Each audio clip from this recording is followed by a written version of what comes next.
Now, in contrast to this mixed market, as you all know, there's some well-meaning advocates, especially in the universal pre-K arena, who argue the sector, from my point of view, this is my critical take on some of the UPK advocates, they're wanting to create quality and improve quality in the same way we try to improve quality in the U.S. Postal Service. That is, they see the organization as centrally regulated and offering a more fairly uniform product, too often in a rather pallid fashion. And the instinct of the centralists, I think, is to move towards stronger regulation in hopes that somehow, from a top-down perspective, we can improve quality. Point number one is we don't have an institutional sector that looks like the post office. We have a vastly diverse array of organizations. And point number two, we have a vastly diverse array of families and kids that you all are serving day in and day out. So I think that calls for the need to think about this as a mixed delivery system, as a vast mixed market, and then rethink the policy apparatus, the policy options that we need to improve quality. Now, at the same time, I don't think we want to be naive about the virtues of mixed markets. There are both strengths and weaknesses. And this slide, I just try to mention some of these. We do know that mixed markets provide a wide variety of care settings. There's a flexibility and responsiveness through mixed markets, which I think matches and tends to respond more effectively to the diversity of families. It does sustain various philosophies of child development.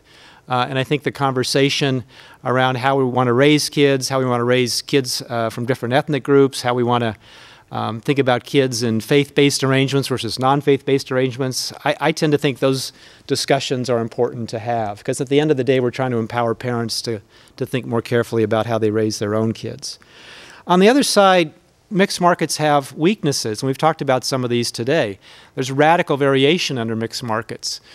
We have mixed markets in some southern states, like Alabama, Mississippi, that have weak regulation and have really lousy quality. So I think we've got to think about the variability in quality and how we do address it, taking into account the mixed delivery system. Of course, the other classic problem with mixed markets is that they tend to be driven oftentimes by family purchasing power. So we've got very high quality preschools in upper middle class suburbs and lower quality preschools in inner city areas.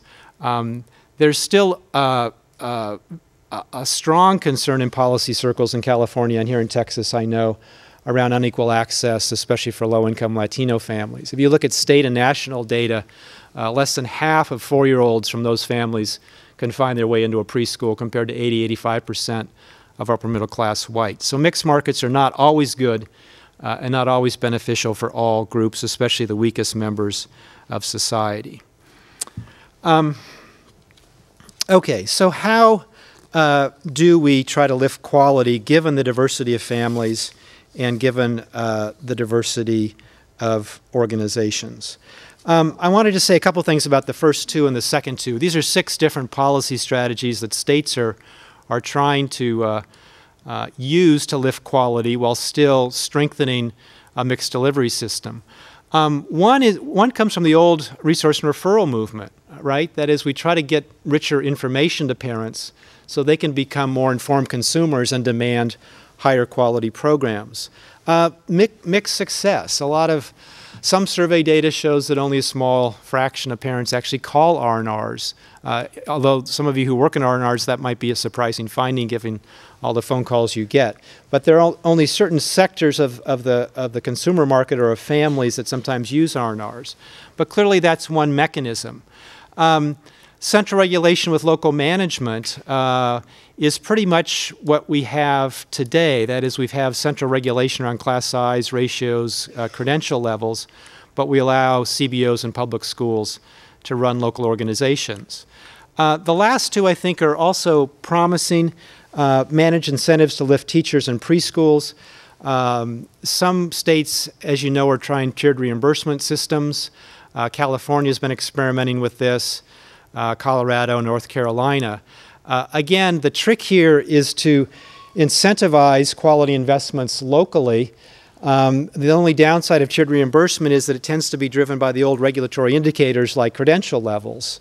So sometimes we're incentivizing behavior that we know doesn't actually lead to stronger child outcomes. But at least these states are trying hard to figure out ways to create the incentives to lift quality. And finally, the last option here, professional development, data, steady support of enriching classrooms.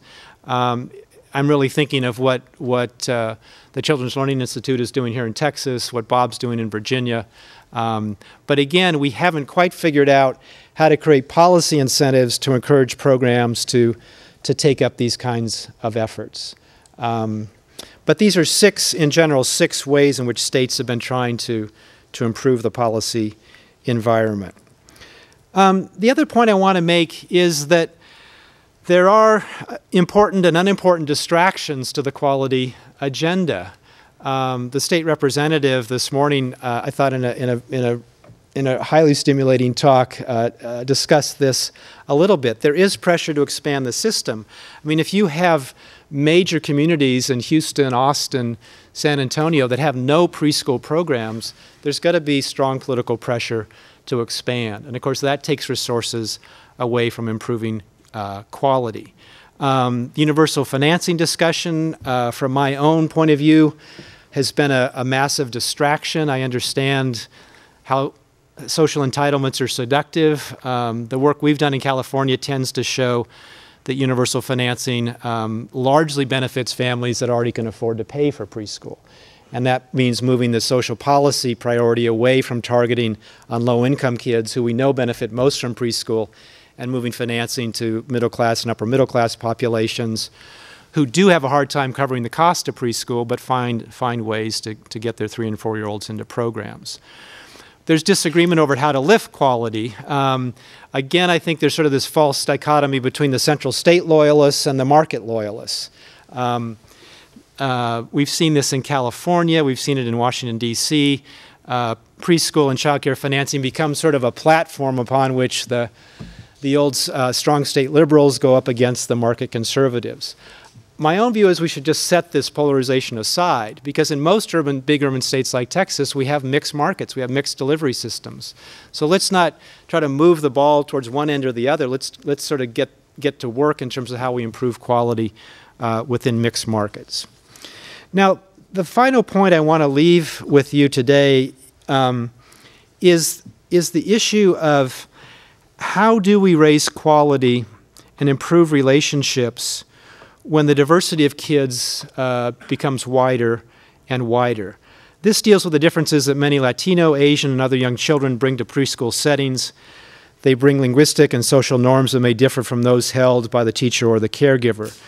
Some of these groups display robust pro-family practices. In fact, the papers out in developmental psychology this week show that some Latino subgroups actually show stronger sort of family values, stronger discipline practices, stronger solidarity to the family, stronger allegiance of the child to the family than do upper middle class white populations.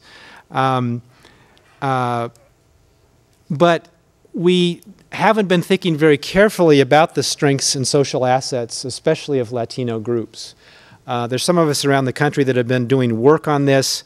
I think one takeaway point is that there are social processes that directly shape the extent to which a preschool teacher can communicate with and motivate Latino kids.